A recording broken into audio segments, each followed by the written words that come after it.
Wild Heads. Welcome and thank you for checking in to this dose of the Healthcare Uprising. I am your producer in the back, Jeremy Carr, here with your host in the front row, Heather Pierce. So, what's on the agenda for today, Heather? I'm not gonna share too much. We get into the details here in a minute, but we've got Nicole Keane with us. She is kind of hitting a couple different things here. We're gonna weave some different aspects and facets of her life together into one conversation. Ultimately, our goal is to talk about mental health and the impacts of the negative impacts on our mental health around the job search, career transitions, things of that nature. So And why having a job sucks. it can. But no, she does. She has such a crazy, She does. just renaissance-y kind of background. It's like she does a little bit of everything. So yeah, we're just gonna jump into it here and let it all flow for you. So without further ado, here's our conversation with Nicole Keane.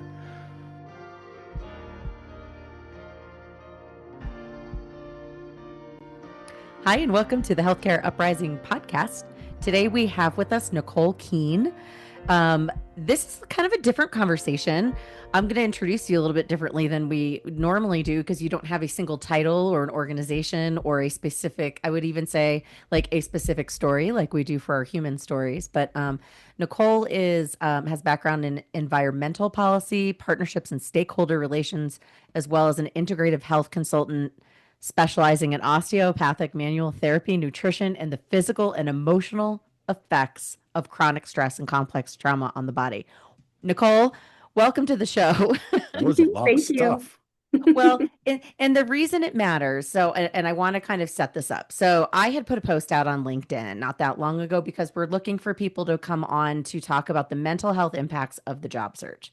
The job search right now is absolutely brutal. We are creating a couple of roundtables, bringing different people, diverse voices, backgrounds, job search types, right? Industries, ages, all the things to those conversations. And Nicole and I met kind of through that post because that's how LinkedIn is. And once we got talking, we're kind of like, wow, you're in the job search, but you also bring kind of a very varied experience in terms of your work with the integrative health and all the things that you're focused on with this kind of like emotional and mental health stress. So this is gonna be a really interesting conversation. And also environmental studies on top of that. Like, yeah, I'm curious about a lot already. Yeah. So that might be like the most thorough, complex presentation of a guest that we've had yet because we're just going to go down a lot of rabbit holes today, Nicole. So I'm so glad LinkedIn brought us together and excited to have this conversation today. So, Yeah, thank you guys so much for having me on. I'm really looking forward to this. yeah. So, first and foremost, walk us kind of through your professional journey. I've already kind of teed it up. You've kind of had your hands on a lot of different things. Um, what's going on? Where are you at? Like, what's kind of motivated you to move into these different areas, like healthcare, environmental policy? Doesn't seem connected, probably is. So, Yeah, I've braided those two together really interestingly, and I'll probably wrap up with that. But I've always been really a diverse person. I've always sort of been pulled by my artistic, creative presence and more of a scientific mind. And that, showed in me from a really young age. And I ended up graduating my 4-year undergrad with over 180 credits. And that was due to me also starting college as a senior in high school too. So I really have just been voraciously learning my entire life and following just intuition where I feel like I need to have more knowledge in a certain area. And then also just following my heart. What fulfills me? What do I want to be doing with myself? What's my purpose? And all of it has been through the lens of, how can I be of service, pretty much when I look through my journey. And I studied in undergrad a lot of science, biology, but also a whole lot of fine arts and photography and design and entrepreneurship. Psychology, sociology, communication management is the title that they said they could throw on me at the end of 4 years. And I think that fits really well because a lot of the work I did was a foundation of, being a people person, partnerships, stakeholder relations, and business management. and also then the design aspects of just, branding, communication management, what that means to an organization and a person. What do you want to be conveying and communicating out there? So just all aspects of communication. And, that was just such a fulfilling time for me to really, explore all those endeavors. I didn't get to do much artwork in high school. I was more science focused, so I really sort of threw sheets to the wind in college with, with my art and design. And then I started working in nonprofits in communication management roles, communication specialist, stakeholder relations type roles after undergrad.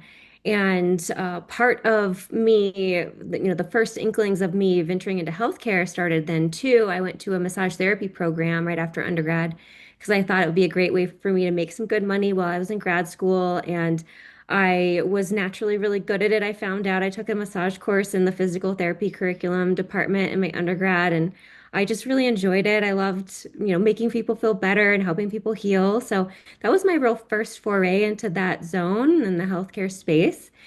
And then I went and got a master's in environmental law and policy because I thought I was going to be working in nonprofit work and government regulatory work. I got into after that, moved to That's a big Alaska. change to go Yeah. like into environment. At least it feels like on the surface it is. So, Well, the yeah. way I Yeah. approached it, it wasn't really, I really approached it from a communication perspective and nonprofit management with an environmental focus.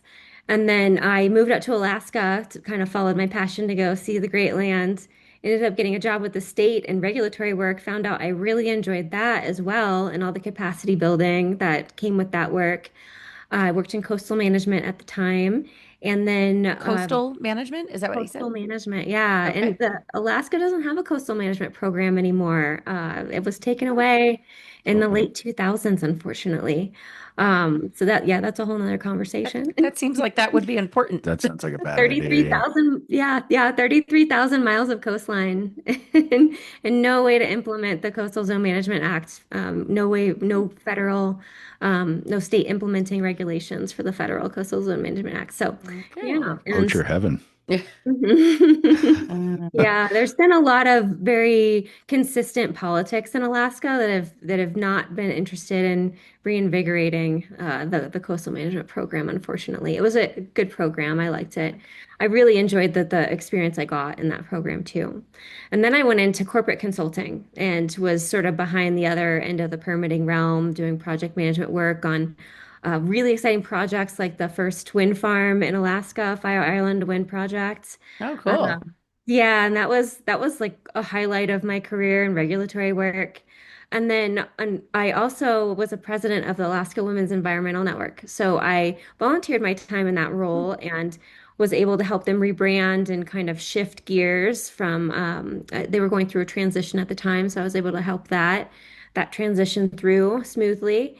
And I really enjoyed that as well. But my life I had turmoil happen, which, everybody experiences at some point in their career. Unfortunately for me, it happened in my late 20s, which is not a time when a lot of people have it. But I had several deaths in my family occur, one right after the other, several months after each other, in just sort of succession.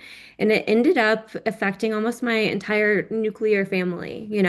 And then dealing with the stress of that and just really kind of trying to figure out, being faced with mortality at such a young age and saying, what am I doing? Do I want to be living my life like this right now? Is there anything else I really want to be pursuing? And, how do I actually want to be living on a day-to-day basis too, to keep my health up and, be resilient physically and emotionally?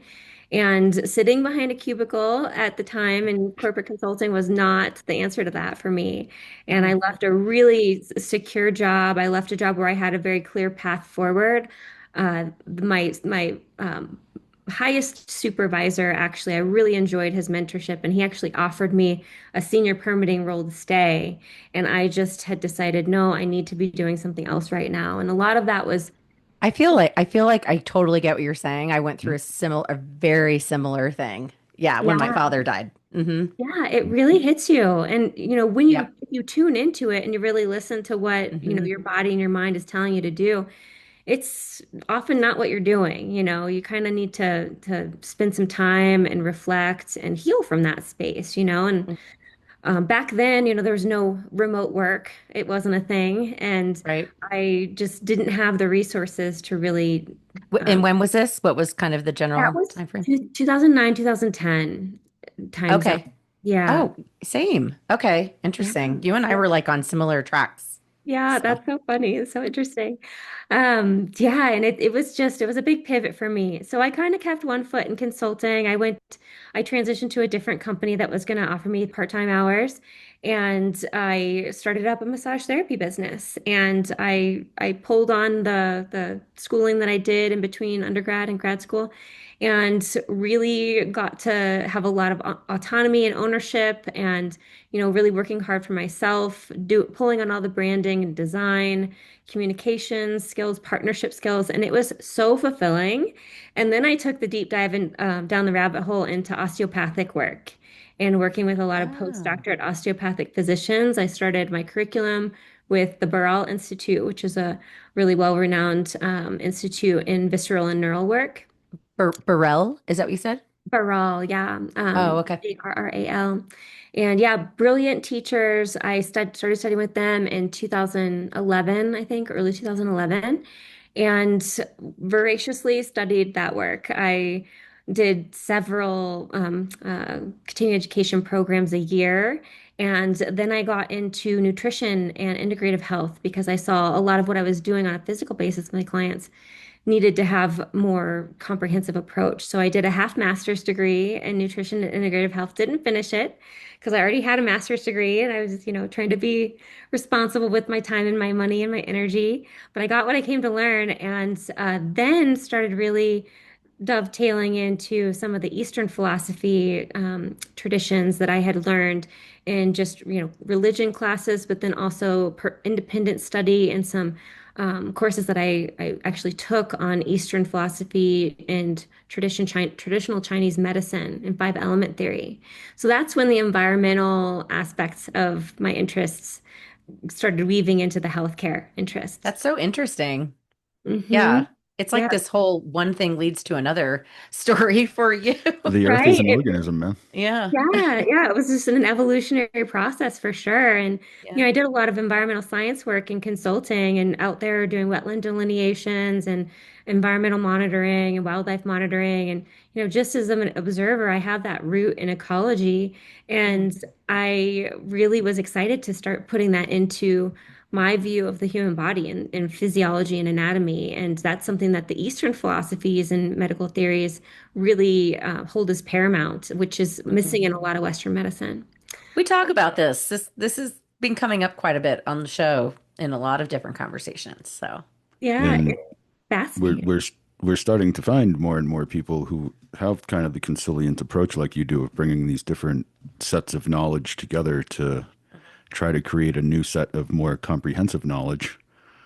Mhm. Uh, which is and great. it's a great trend, and I really hope we can keep finding people who are doing that and Yeah. focus on it a bit. Yeah. Yeah, But building those bridges is so important. I I love your arc, but did you say we're talking about the stress of job search with all this? Like, Yeah, We yeah. are. We're getting there, right? Yeah, I know. so Your it's story is long and winding. yeah, So, you got quite the story. This is great. yeah, so we can flash forward to the pandemic years, and instantly I wasn't able to. This is where the job search comes in. I wasn't able to really make my money financially and support myself because I was getting sick, my clients were getting sick, and all my work pretty much was hands-on with people at that point. So I had to take a lot of time off work, and I was faced with the reflection and the grieving process of I have to leave this because it's not sustainable for me into the future. I have to have something that's a little bit more solid and concrete. And then I always thought I would get back into, corporate consulting or more organizational management in my 40s anyways. And here I was at that spot. So I took some time, really, set back and into, my laurels. And I said, what do I want to do here?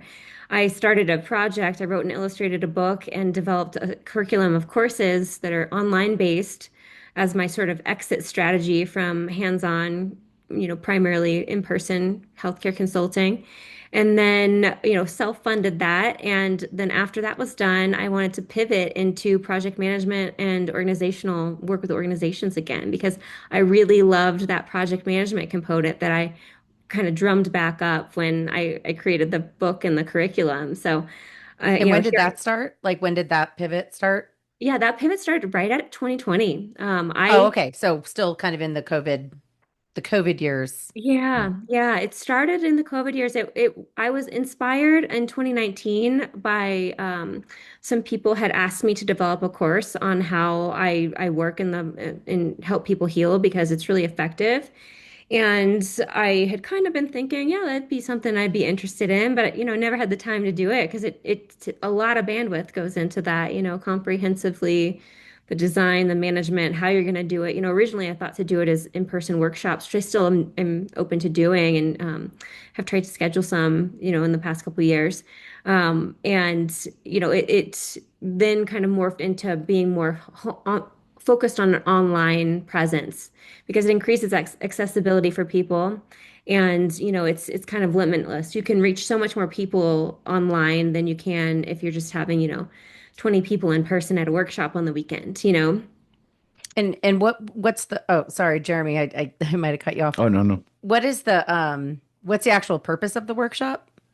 The workshops are to they bring together that bridge between Eastern and Western medical theory and practice. And they teach hands-on methods. So people that are like physical therapists, massage therapists, other osteopaths, occupational therapists, people that are licensed to do hands-on work can learn how to work with specifically the vagus nerve and the vagus nerve complex under the lens of that environmental perspective of the five elements and Eastern philosophies and Eastern medical theories. And it really creates this opportunity for Western medical professionals to root in that sort of nebulous, artistic Eastern medical philosophy concepts that they might not really grasp. It roots it into anatomy and physiology. So it was quite a big program that I developed, and it took me a couple years, and I was doing minimal client work during that time, but I got to the other end of it and I have the base layer of curriculum and a book written, and that was all self-funded. And now I'm kind of searching, well, I want to be in program management. I want to keep doing this type of work for an environmental organization or the right healthcare organization, if I feel like they're aligned with my purpose and So really get, the program, sorry, and the program is still alive and well? Like, are you still oh yeah, actually running this currently, or yeah, and it's is on it my for anyone? Is it like It is for anyone. It's credentialed for healthcare providers, but it is for okay, anyone that wants to do a deep dive. I'm got not it. Okay. the way that I've set it up, I give so much information about anatomy and physiology that it really helps educate people on themselves, also to help, themselves heal, but help their family heal. And, certainly even if you're not a licensed healthcare professional with a license to touch, you can do the acupressure and Reiki based treatment techniques that I teach. Or if you're like a talk therapist, a lot of talk therapists are interested in it because it will help them identify more on a physiological basis with what some of their mental health clients are dealing with that they see, that they might not understand as much, and give them the tools to know when and how and who to refer out to if they do feel like their clients need more comprehensive treatment than what they can provide just through talk therapy. So, Okay. Got yeah. Jeremy, did you have a question? I cut you off. I thought I did. Sorry. No, you're good. Okay, I good. now want to know how people access that workshop. Do you have any more planned for the future or anything? Yeah, so I do in-person workshops kind of as requested, and then most of my work is online. Like I said, I have a online LMS learning management system portal that I developed. And so it's available to anybody at any time. What's it And called? it's called the Elemental Advanced Method, Okay. and Elemental Manual Meridian Theory and Techniques is the actual courses associated with the techniques. Okay, got it. Got Yeah, it. yeah. So the branding strategy is pretty comprehensive. It involves the book that we were sort of talking about before the podcast started. And the book is The Tao of the Polyvagal Theory with a really long subtitle. It's a five-element perspective for a future of healing the spirit and balancing the autonomic nervous system. Okay. And I Interesting. illustrated that book and then did the curriculum to sort of dive deeper into the book. So It is alive and well, and I'm excited to launch it. I've been sort of soft launching it for about a year now. But again, Okay. it was all self-funded. So part of me wanting to be in program management for an organization is to help fund this project, which is now sort of occupying my space as like a hobby, as far as time commitment goes. The work is done, and now I'm just sort of promoting it and Okay. publicizing it. And I've written some articles, and there's a very big, comprehensive communication strategy I have around it. But it needs funding too. Part of my willingness to be of service to another organization is to help me get that off the ground as well. Oh, there you go. Hmm. So now you've got, obviously, you started building this program. You've got this kind of, and I think this is kind of where you and I our paths ended up connecting or crossing. But you're also looking for an opportunity, right? So you're technically in the job search, right? Like Yeah. right now. In addition, you've got the program that, which is because we all have things, right? We all have got stuff that we're doing on the side so that hopefully we don't have to work for the man, right? And we can just do our own thing. But I mean, I get this, right? Like I went through, I'd love to not have to work for somebody else, quite honestly. If I could work for myself, well, and I've worked for myself before and eventually I didn't want to. So like we go through different seasons, right? Yeah. But like you're looking for an opportunity. What has changed for you? Like aside from this awesome program that you've built, and I hope that you can like launch it and it can be the thing, right? But you're in the job search? Like what's changed? Like what have you seen? What has become more difficult? And I think you and I are probably relatively close in age. I feel like you and I have had been on similar tracks, so I totally get like the changes across the course of your career. The last 3 to 4 years though, so like let's just call it post-COVID, right? Like it's what it is. The job market is unlike anything I have ever seen in my life. And there's a lot of reasons for that. How do you find the difficulty of getting back into this job search, and like looking for these opportunities? Like, and then kind of have you used your own therapy on yourself? I I have, mean, I yeah. guess you can, right? Yeah, I approach everything as an observer, an observer of my external world and my internal experience. So I have had to really, it's been a growth process for me.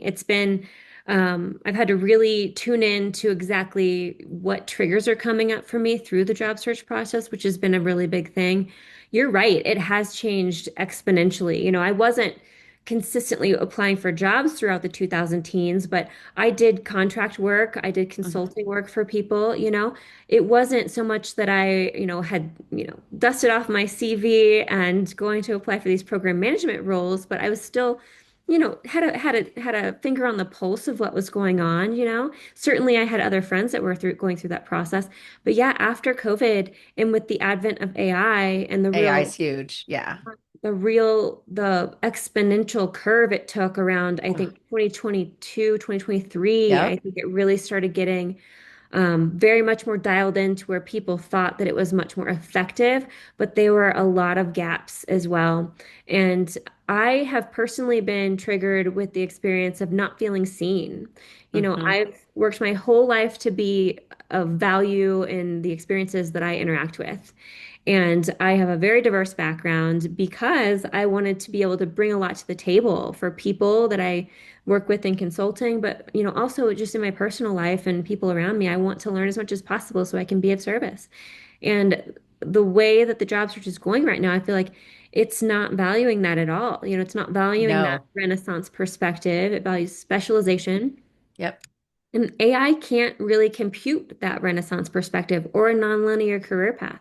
It feels, oh my God, you have no idea how much I understand that because I too bring that kind of varied background. And that used to be valuable. That used to be like my differentiator. Now it's like there's no system that can actually understand it. And I say system, right? Because to your point, it's AI driven. They're Yeah. devaluating knowledge. It, It devalues, yeah. And Yeah. it's yeah. very, from a perspective of what I teach is a trauma-inspired perspective, not a Mhm. trauma-informed perspective. And that's a whole nother workshop I have available is your clinical practice trauma-informed or trauma-inspired? And really diving into the conversation on ethics. But in trauma care, but from a job seeker's perspective, it's that trauma inspired lens that I'm viewing it through, and it's a lot Mhm. of this narcissistic dynamic of devalue, discard, not feeling seen, gatekeeping, all of these traumatic experiences wrapped up into this current job search because of, some really specific things. I think it lies a lot on people not having the bandwidth. There's so many people looking for work right now because of the Mhm. economy and just shifts going on with the advent of AI and jobs shuffling around, positions shuffling around. That's a real big deal. I know people only have so much bandwidth. So some jobs are getting like thousands of applications to them. Yeah, it's It's easy to really get buried in that pile. Yeah, Um, you literally are never seen. Yeah, they don't even know you're there. yeah. yeah. How Wonder. long have you been officially kind of in the job search though, like looking? Yeah, it's been about a year of concerted effort, which is Okay. I define as multiple hours a day, if not some Hmm. days, like my whole day is taken up by, building partnerships on LinkedIn, researching jobs, applying, doing the whole application process and everything that's involved with that. It's very time consuming. It's very frustrating for me as somebody that really is like a hit the ground running type person that loves progress and getting things done, Hmm. that I've spent so much of my past year focused on, getting a role that just hasn't come through yet. And, Hmm. at first I had all this excitement because I'm really actually enthused about working for an organization again. And I want to be in a program management role because I have so much to offer in that space with the right organization and the right type of role. And I'm just getting consistently undercut. I'm barely getting any interview requests. And when I This ask is for typical. feedback, Yeah. Yes, it's very standard right now. Yeah. yeah, when I ask for feedback too, it's like the people can't even give me a good reason. Someone this past week told me, an executive director told me, we had to make some arbitrary decisions and we chose someone that would hit the ground running, which like for me, Ugh. I feel like I had that little translator saying, we chose someone that has the exact same job title, that has worked for a very similar organization, and we're moving them along. So Hmm. how are people supposed to grow? How are some people supposed to advance in their skill set if it's like everyone's so stressed and overwhelmed, they're just kind of like rubber stamping the people that are like the easy choice. It's a really lazy way of hiring. And you might not be getting the best people out of that method. Right.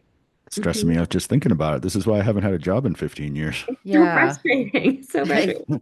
You're like, I just stopped dealing with it. I really did. I just stopped doing it. what, and so having been through similar, right? My last job before the one I have now took me 13 months to find. And I can't tell you, I think I went to finalist interviews 9 Oh times. yeah, that was a ridiculous process because we had just started Wow. planning this We, podcast, yeah, just like ideation stage, right. and you suddenly didn't have a job, so we Yeah. were able to put some time into planning the podcast. Well, that's when I got, well, no, no, no. Hold on a second. I I'm off. searched Okay. for 13 months. I applied and did all the interviews for 13 months. Nine finalist interviews later, I finally got a job offer. I couldn't even tell you the number of interviews I had, and I had the same exact experience. All And with the same company, like one process, right? Like this is one company. You had like 12 no, interviews. 9 different companies, 9 different jobs, all Oh, went to finalists, me and one other person, and didn't get the oh, job. oh my God. Right. So over the course of 13 months, and I was working. Did it make you want to just burn everything down? My mental state was terrible. This Yeah, is I where bet. the idea actually of doing this kind of series of shows on this was the mental health impacts of it. I mean, I was crying, right? Like I remember when I got the job offer for this, not the job I have now, but the previous job. Because I got laid off 9 months after I got that job, which sucked so bad. Like after 13 months, and then I get the job, and 9 months later I get laid off again. I was like shocked too, by the way. I was like, I can't even put myself through this again. But I remember when I got that job offer, jumping up and down in my living room with my mom, crying. Like both of us were crying and hugging because I was like, oh my God, I made it. Like I got through. And I'm like, it shouldn't be like No, it should this. never Yeah. be that way. And I'm Yeah. seeing, I have so many other people that I know that I've met that have gone through similar scenarios where the the mental, the the physical, and you kind of touched on this a little bit, and I'm sure we'll go into this as kind of the physiological impacts. I was spiraling. I was in horrible, horrible shape at that point because, and it wasn't just mental, like I was overeating, I was drinking too much because I was eating and drinking my feelings. And Mhm. it was like I was like in the worst shape of my life when I got that job. And then So I got it, and then I stressful. got laid off 9 months later. And then I was like, holy shit. Like, Wow. That's what a am I lot. supposed to do? Um, Start a And just podcast. I well, and did. just the cortisol levels, that'll Oh, that'll put weight on too, and it and menopause. really, yeah. Also that. Well, So it was all happening at once. So I was like, it's oh my God, yeah, I'm like, I am a perfect complete storm. disaster. Perfect storm. It is Yeah. really, really hard. And to the effect that it affects your physical and emotional experience is such an overlooked aspect, I think, Yeah. and we can appreciate someone being stressed that they can't pay their rent, that they aren't able to put food on their table for their kids, that they, are down to $15 in their bank account again. We can all appreciate those like tangible aspects, but Hmm. some of the less tangible, more personal aspects of the mental health cycles that you go through in the process, and then the physical health, how it's really affecting you, because the nature of survival state and that, financial survival state that we're all in, and especially as Americans, it creates a situation where we really fixate on that stressor, and it pulls our awareness away from what's going on within ourselves. So it's really easy to sort of dissociate and not pay attention to what's going on in yourself, because the job search inherently doesn't reiterate back to your intrinsic value. So it almost like mirrors that you should be devaluing yourself as well. And it's just this like slippery slope kind of like downward spiral that a lot of people get in, I think.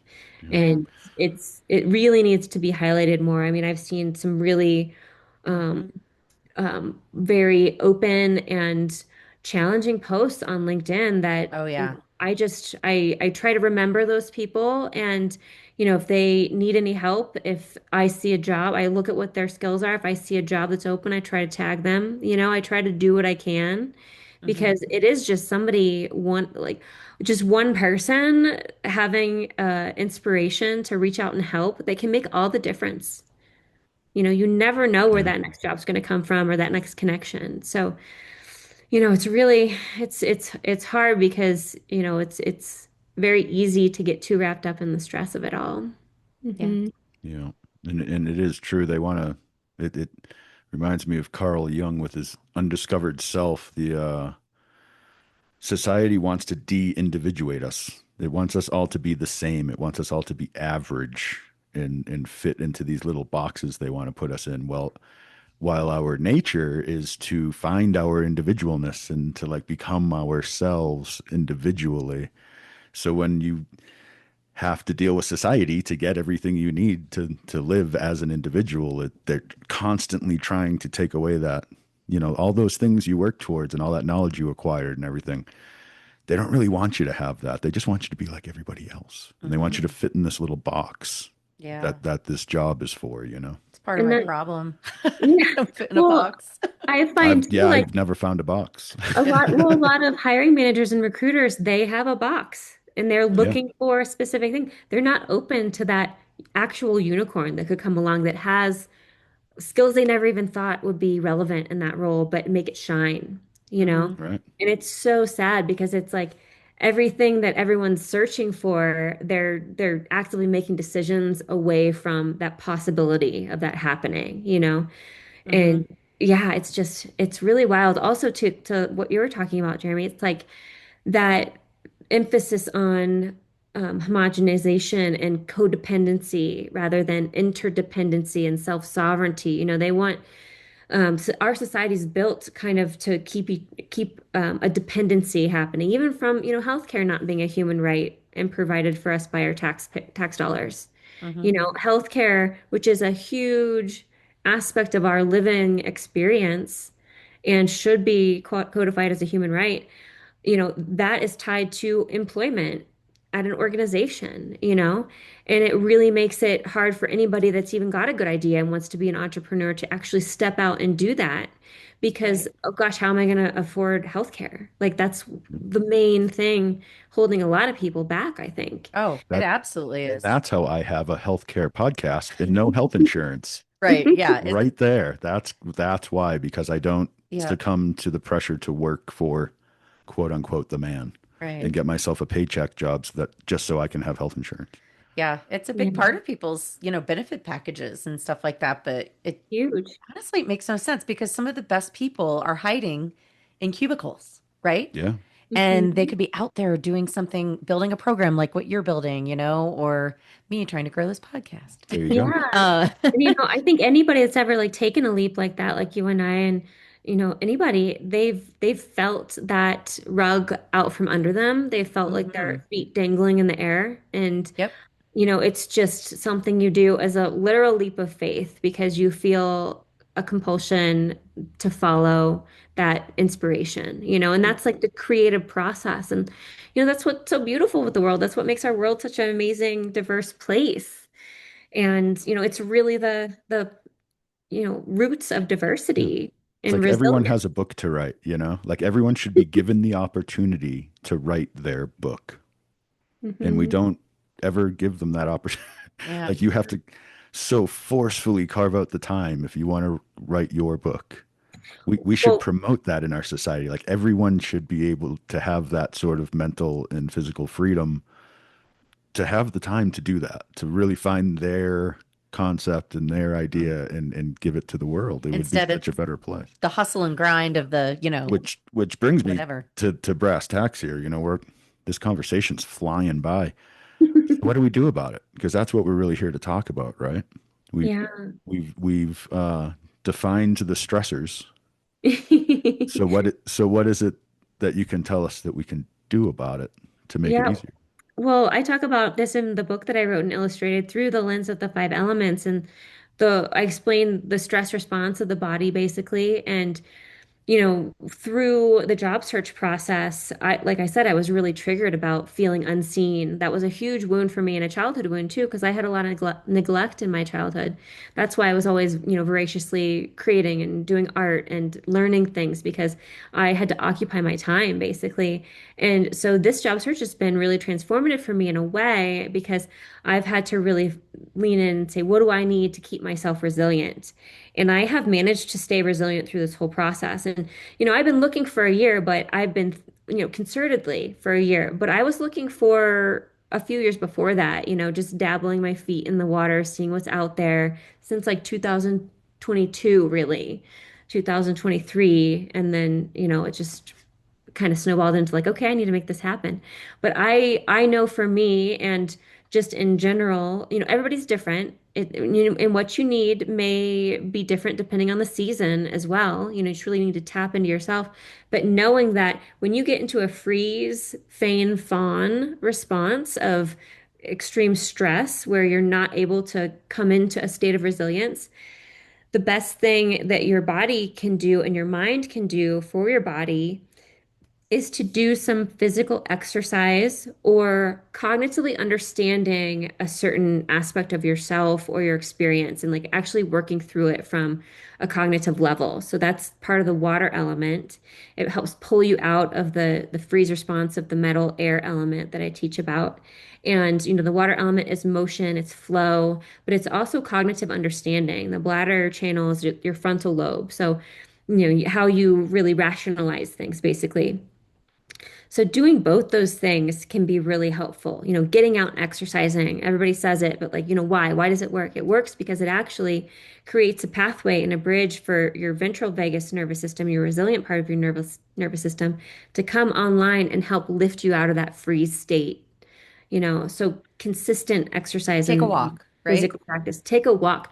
Do whatever you can to the best and highest of your ability. If you were a mountain biker or a trail runner before this job search and you've realized you've started to slow down or even pause those activities, force yourself to start them again because you are Oh, in a that was freeze. me 100% all day long because like I used to be a runner and then I was in biking and that was like my zen was like I go head clears. I think about absolutely nothing Yeah. while I'm Mhm. doing those things. But And that's what you need, yeah. right? And Yeah. when you go back to trying to do it, it's like so hard to just get yourself to do it.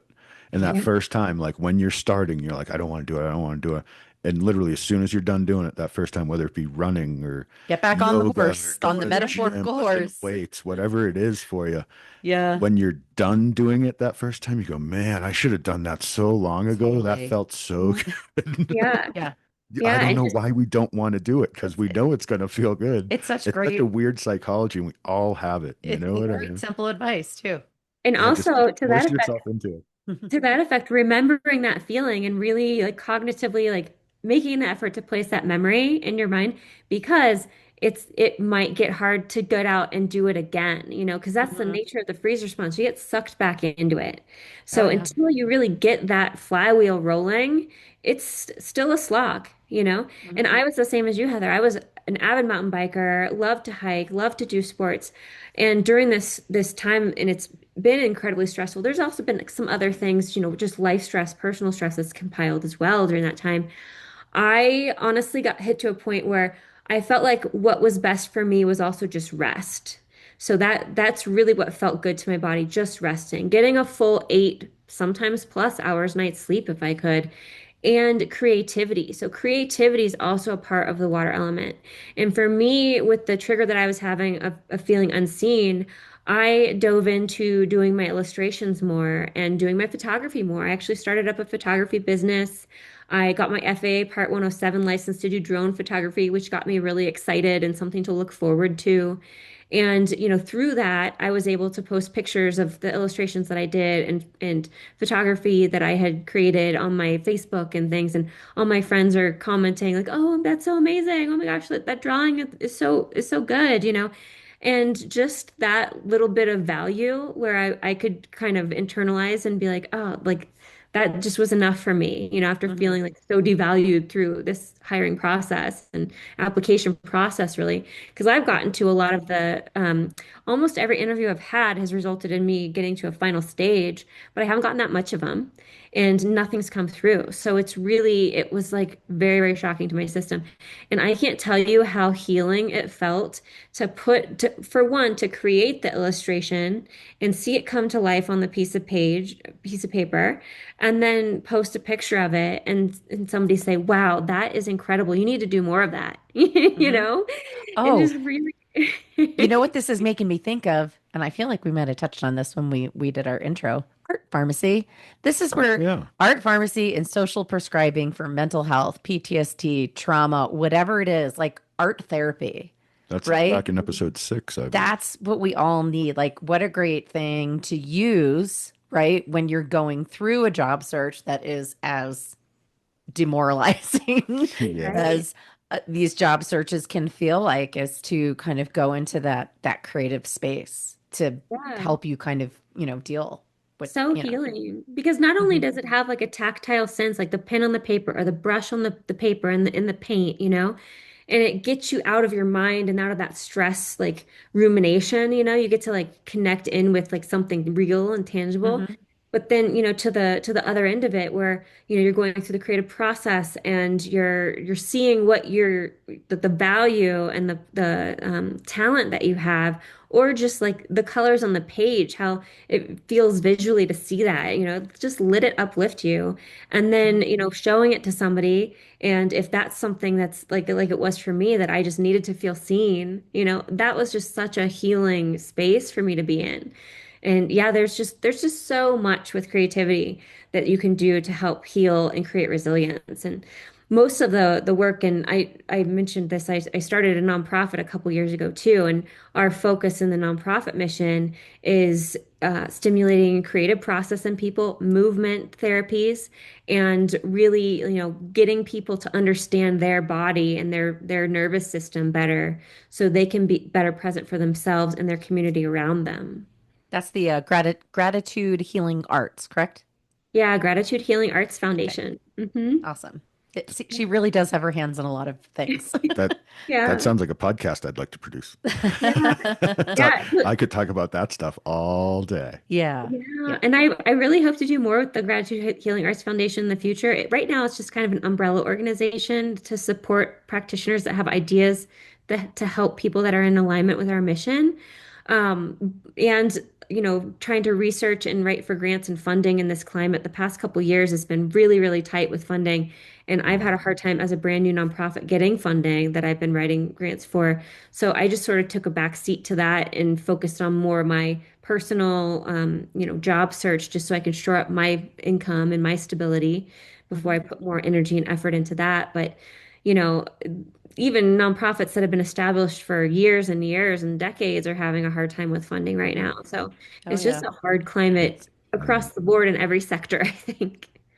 It really is. sciences are gonna have to struggle for a while to keep things going. Yeah. Yeah. Well, just, I mean, even, and of course, this comes up all the time on our show because we talk about innovation in healthcare, with just the rise of AI, the changing of the tides in healthcare, where it's becoming more consumer centric, as it should be.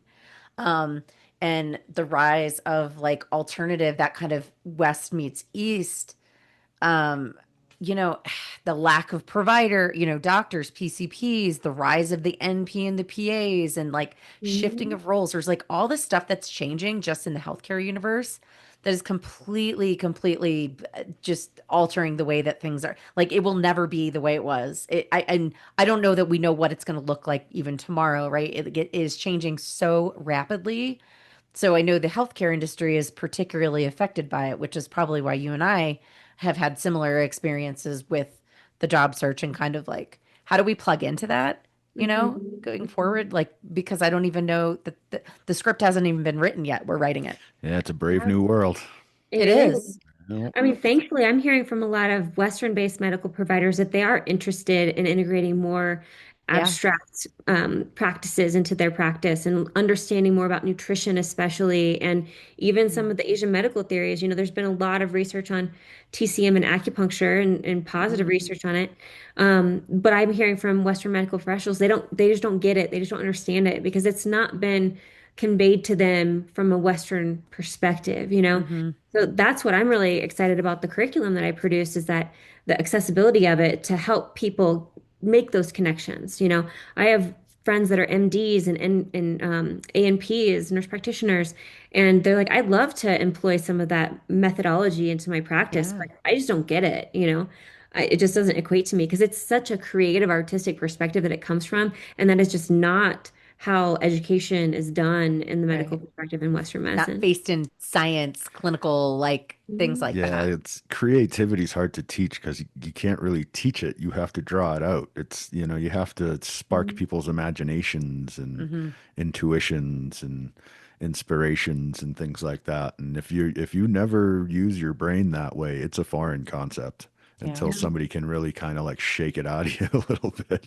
Right. Yeah, but to that effect though, the most brilliant minds have had that capacity to hold space for that type of Mm-hmm. Oh, thinking. 100%. Like, Einstein's thought experiments are like the um, most creative things you'll ever see. Mm-hmm. yeah, yeah, and he was definitely neurodivergent, and it's that support and ability to really focus on the talents that people can bring, even that are, out of the box, that you might not think you'd find a genius person somewhere, but then there they are doing something totally different and relating it back into our physical worlds. That's the thing is like bring that creative artistic perspective back into the physical world and in medicine through Yeah. anatomy and physiology. Right. It's making me think of the book I'm reading, The Heart's Code, There you go. right now. It's right over here. Paul Pearsall, PhD. Yeah, that Jeremy gave me to read. And it was like, it's just, a doctor, right? Like a doctor of science. He's an MD, but he's kind of talking about, kind of woo-woo type stuff. Also a transplant recipient. Transplant recipient, right? Like anyway. Where it really comes from. It's really great to see this kind of intersection of East and West coming together. And I think, everything that you've kind of run down, which to tie it back to kind of the purpose of this episode, mental health, dealing with the job search, dealing with career transitions. It feels really heavy and hard right now, and it has for the last few years. You know, you coming from an interesting perspective because not only are you kind of like teaching, you know, these kind of this modality of like connecting these, you know, the physical and the emotional part, right? Like you've got this experience, but then you're also living through it as a participant, I guess, um, in Mhm. the big experiment of the universe. So that's Yeah. it's such an interesting place to be. Like, I don't think most people that I have met that have been going through what has been a pretty difficult job search, unlike anything they've ever experienced, they don't know how to treat themselves. You know what I mean? Like they don't know what to do. They don't have the tools. They don't have that training, you know, Mhm. to kind of get themselves through it. And so, like me, you know, you spiral, right? You end up in a really shitty place. Well, this is why we need her book, right? Yeah, Because exactly. I really want to read your book now. What's the web address? What's your website where we can find it? Yeah, you can get it Elemental Advanced with a D at the end, MT for manualtherapy.com/courses. And there's a link tree at that page will tell you about the courses, but there's a link tree at the bottom to all my publications and blog posts and the book. We'll put that Everything in the show Yeah, notes. it'll be in the links, in the Yeah. show Great. notes. Yeah, thank you. Everything weaves in and out of each other, that I've produced. It all leverages on itself to create more awareness and more Yeah. educational experiences for people. And the coaching and the mentorship I do too is part of it. So yeah, I love the work and I'm really glad that I have it presented in a way that's really accessible to people, Hmm. creating the book and the online curriculum. Because also, this is my gift. This is what I love to do. I would love to charge nothing for it and just educate people, but I have to survive as well. But also, I'm a multifaceted person, and I get really triggered almost by people thinking I should just be one thing or be one way, I can hold space for having this whole, mental playground to entertain myself in and the bridge between Eastern and Western medicine and educating people. But then I can also want to be like really grounded and be doing program management work and helping organizations that align with my ethos and my integrity, Hmm. you know, like succeed and foster their endeavors and their initiatives. I really just love to create is what it like comes down to Yeah. it. And you can do all of that, right? You can do all of that. Um, so yeah, this is a really great, I think this is a really great note for us to end on. We've got some good, positive, uplifting messages here, I think. There's And hope. great advice and maybe some tools, right? For anyone listening who's going through um the the job search. I have even a hard time calling it a job search because it feels much bigger than that now. It's not as simple as just a job search. It is, It's like the cloud. Everything's just kind of floating around in there. Going into the yeah. mines. Yeah. Yeah. It's getting very four-dimensional Venn diagram kind of Right. aspect to it.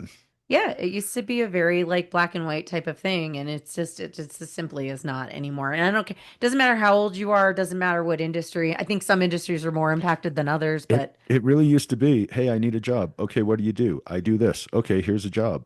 right. It used to be that straightforward. Yeah. I had Now very easy it's, time getting a hey, I job. need a job. What do you do? I do this, and I do this, and I do some of this, and I do some of this. Mhm. Yeah. We don't need any of that. Yeah. We I already mean, found somebody for that. as we age Uh, too, we just have like more things under our belt that we Yeah.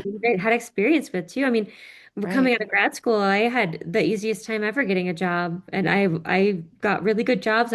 I did well in them. I enjoyed them. And now Yeah. it's so different. It And is. It's a new yeah, world, a brave new world. Brave New World. Do I kids also read that in high school anymore? I should check with I my son. I seriously doubt it. I also Hey, have I a hate to breathing say it, but exercise. I have a breathing exercise too that I want you to link to for people that, oh, okay. We love yeah, oh, breathing. I did yeah. my liquid breath work class yeah, on Wednesday fantastic. night. We Oh, I missed it for the that's first time It's in good wonderful. 4 stuff. months. Yeah. Yeah, there's an Instagram post that I have that describes a very specific quick technique. And to do that when you're feeling stress rise is extremely, extremely helpful. It helps ground you, it helps create resilience, taps Oh, into yeah. your Share that mental with us. bias. What's your tag on Insta? That's in the elemental.advanced Instagram account. Okay.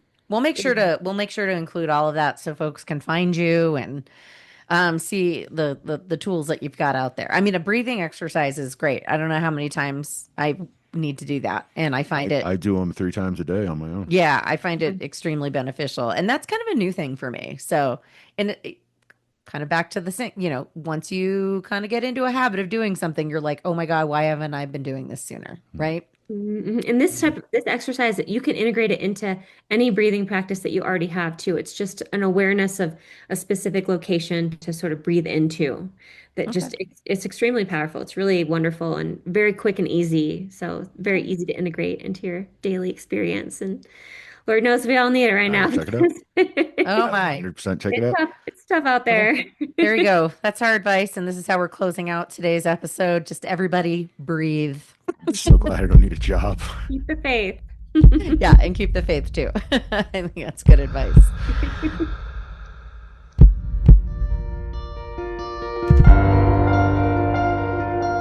Thanks for joining us on the Healthcare Uprising. Make sure to hit those like and subscribe buttons before you go, and take a moment to think of a friend and hit that share button. You can find us on all the major audio platforms, and we've got video on YouTube and Patreon, patreon.com/healthcareuprising, if you want to watch us in action.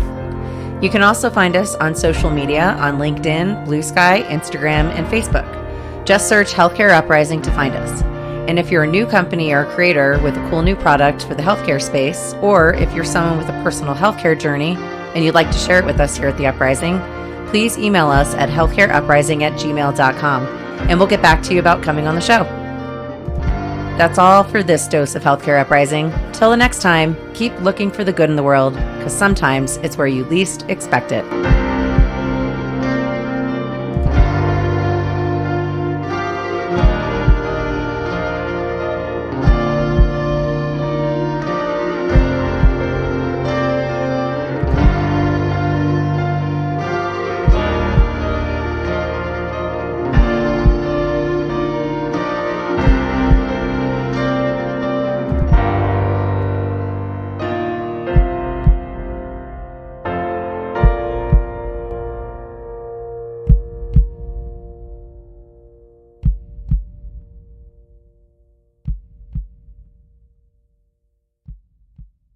This has been a Shut Up production. Shut